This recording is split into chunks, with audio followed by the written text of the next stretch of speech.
नमस्ते, आपण पाहत आहात सातारा 24 तास न्यूज।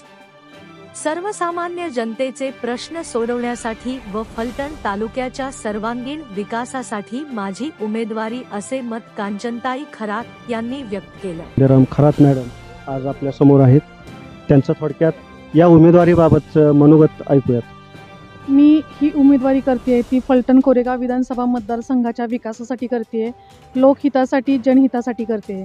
आजपर्यंत आपण बघितलं असेल दोन्ही सत्ता गटांकडे सत्ता होती, दोन्ही पक्षांकडे, परंतु फलटणचा म्हणावा तेवढा विकास झालेला आपल्याला कुठंच दिसत नाही आहे। फलटणचा विकास होणं फार गरजेचं आहे।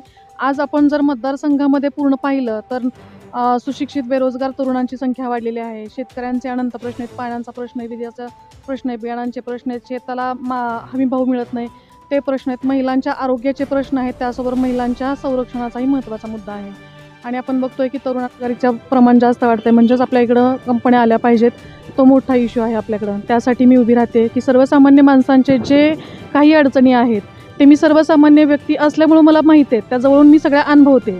मग सर्वसामान्य माणसाला जर एखादा आपण आमदार निवडून दिला तर त्याला भेटायला जर तासनतास बसावं लागत असेल किंवा महिन्यांची वाट बघत बसावी लागत असेल तर त्याचा उपयोग नाही। मी उभी राहिली ह्यासाठीच की माझा सर्वसामान्य सर्व मतदाता आहे, तो राजा आहे, त्या सगळ्यांना मला भेटता यावं, मी त्यांची कामं करण्यासाठी इथं उभी आहे, त्यांची सेवा करण्यासाठी उभी आहे।